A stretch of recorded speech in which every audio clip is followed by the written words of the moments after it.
Hello everyone, and welcome to the first unit of our MOOC, dedicated to the theoretical conceptualization of EU actorness internationally and in the Eastern neighborhood. My name is Teodor Moga, lecturer in international relations at the Center for European Studies, and I will offer you an overview of some of the main ideas in this course unit. Let me start with some theoretical concepts, which I believe would help us understand the EU's actorness. First, what is an international actor? An international political actor is either an individual or a social group, be it state, be it organization, which, through actions and interactions, affects the international political system. Another important thing to bear in mind is that an entity whose actions can affect or respond to the actions of other actor has what it is called agency. In other words, it has the capacity to act in international politics to make things happen.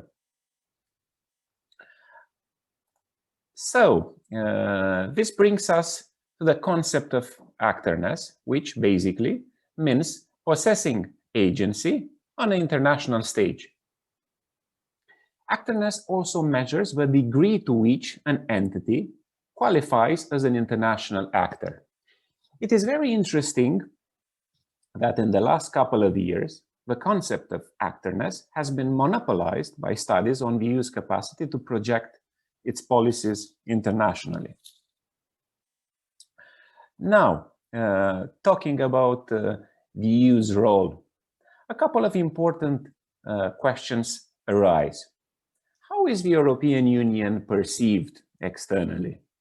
Second, is EU actorness sufficiently well defined or ambiguity persists? Number three, how do we measure the EU's actorness? Let's briefly tackle these questions one by one. You might wonder how the EU is actually perceived in the political and academic debates. Very often, you might hear that the EU is a power for peace, which is a natural thing, considering the fact that the EU has been established as a reaction to conflict, to the war-torn Europe in the aftermath of the Second World War. There is no wonder why, ever since its inception, the EU has acted as regional pacifier and conflict mediator in different regions across the globe, affected by conflict, by tensions, an exercise which the European Union is practicing even today. You might also hear that the EU is an economic superpower, which is again true, considering the size of the EU's market and trade capacity, one of the most prominent worldwide, alongside with the United States and China. Another label the EU has is that of a civilian power, which is very much linked to the first label we discussed, power for peace. Civilian power appeared again as a counter-reaction to the military means which were so frequently employed in the past. Perhaps this is one of the reasons why the EU today cannot really develop a common military and defense dimension. It has to do with the experience the EU has accumulated so far of a non-military community. Normative power is another often used label when we discuss about the EU. The export of values, standards, norms, the EU acquis communautaire, is a natural external approach of the European Union, which believes its normative model developed inside can be of use also outside, to quell tensions, to raise prosperity, and promote democracy. Soft power, the term coined by the American professor Joseph Nye Jr., is perhaps the most used label to describe the European Union. Soft power basically means the capacity to influence using diplomatic, normative, cultural, peaceful means, a way of conducting diplomacy based on its own experience, also understood as an ethical foreign policy, and as an international engagement based on values typical of a liberal democracy. Democracy, market economy, individual rights and liberties, rule of law, and human rights.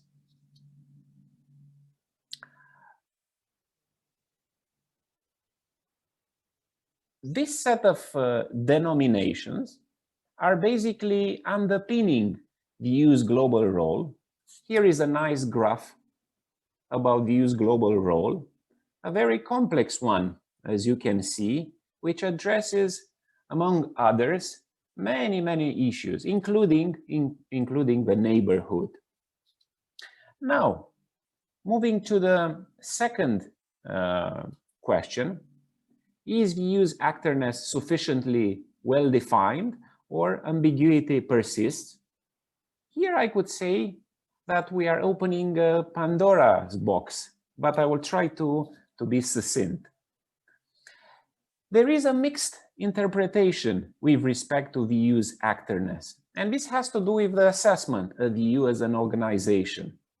Some would call the EU an already established international actor, which should be regarded as such in the interactions with other actors. Others, meanwhile, would say that the EU is merely a hybrid actor, a complex set of roles, institutions, processes, rules, rather than a traditional actor. This has to do with a classical observation that only states can be real actors in the international arena, and less so when it comes to international organizations. This brings me to the second contrasting observation regarding the European Union. Some would say that the EU is more than an international organization based on the level of integration in so many fields experienced within the EU, yet others would claim that the EU is less than a full-fledged state. It is not a federation, as we all know. So seeing the European Union as a unitary international actor could be problematic.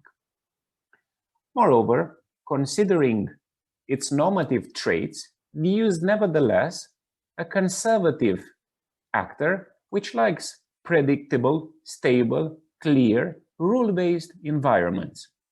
Unpredictability slows and even harms the EU's ability of decision-making, which depends still on the member states, particularly in the field of international affairs.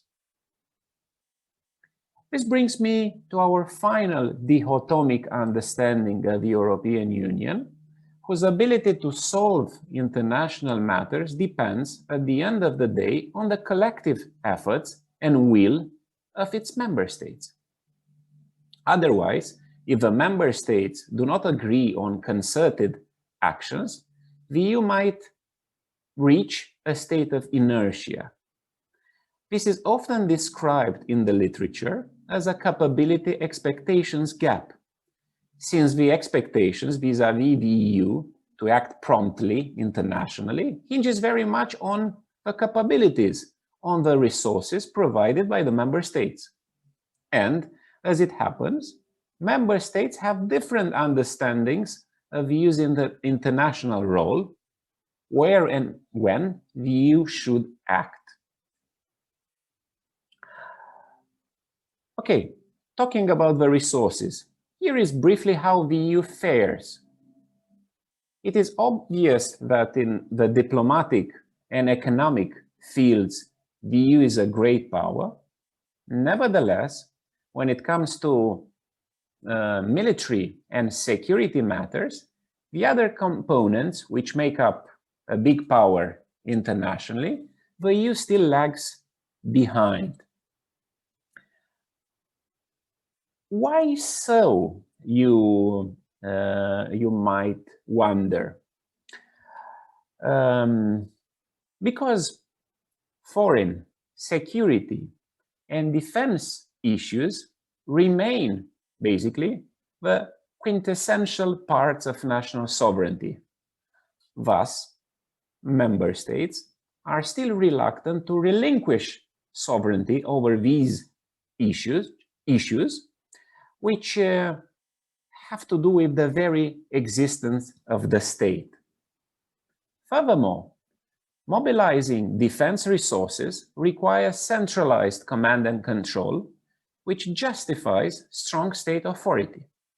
The bottom line is that the European cooperation on foreign and defense-related issues has always been contradictory, while there is still no unanimous agreement on what a common foreign and security policy should be. Some member states would like to see the European Union strengthening its international presence by acquiring more military capabilities, such as France. Other states have been reluctant to provide the necessary resources for power projection.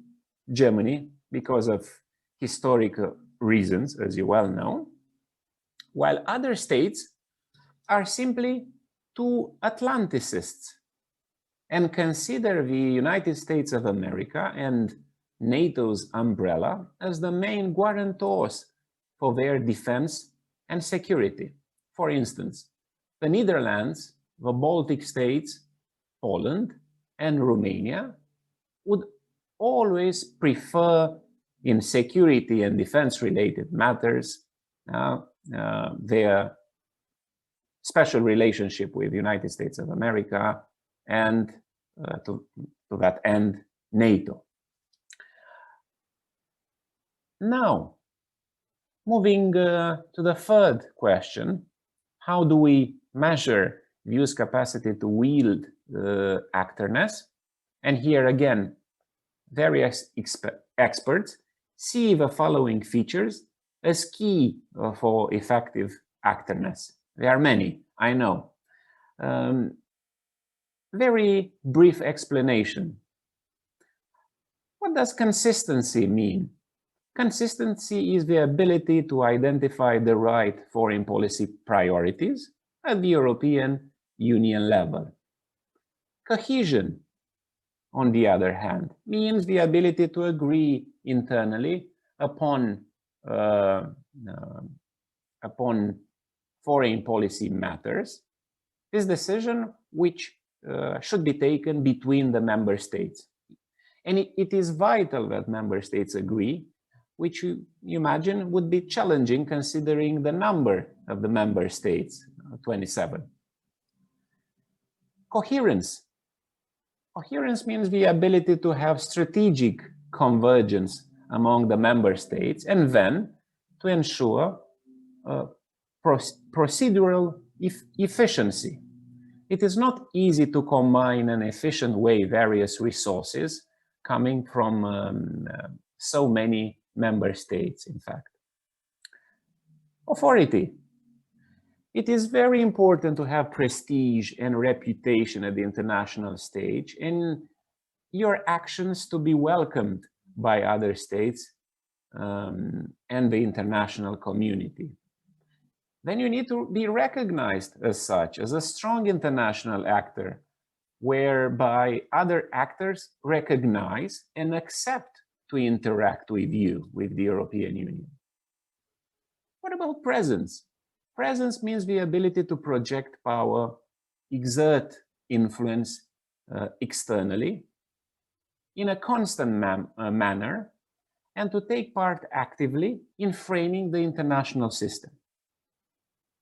What about capability? Capability means the necessary resources to perform well internationally.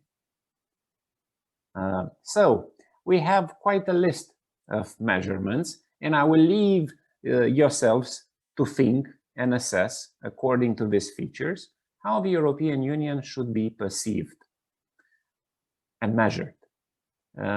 Please bear in mind that you also have a comprehensive bibliography at the end of this unit to help you in your assessment. Now, moving to the Eastern Neighbourhood. It could be said that particularly in the Eastern Neighbourhood, the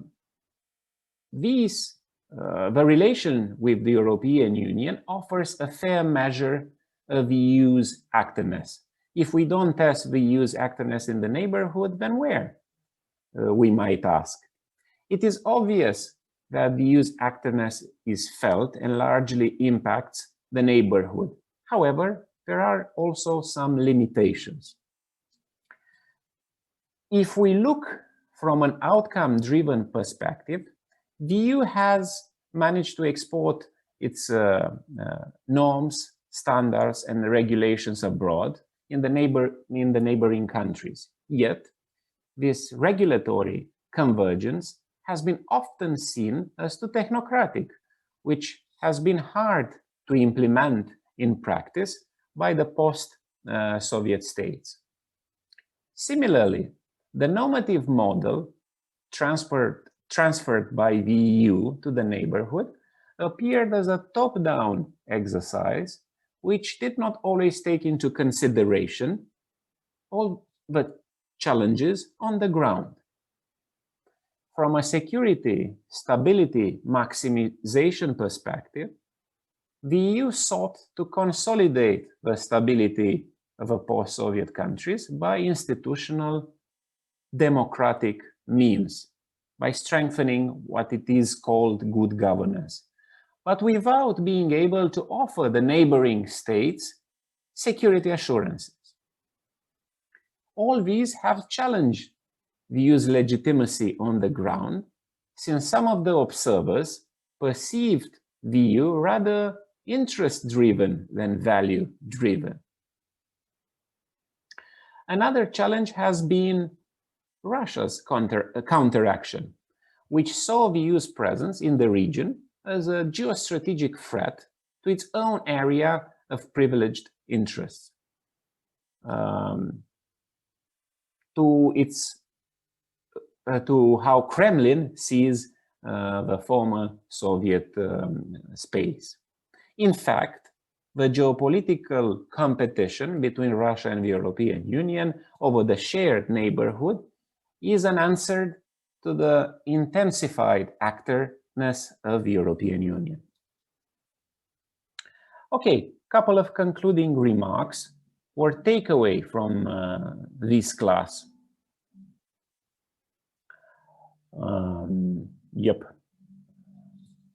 First, EU's actorness, I believe, is still a contested concept, since, as you notice, it depends very much on the determination and political will of the member states, which need to agree on common EU external actions. In fact, the impact the EU's actorness has abroad is determined by the resources member states put in.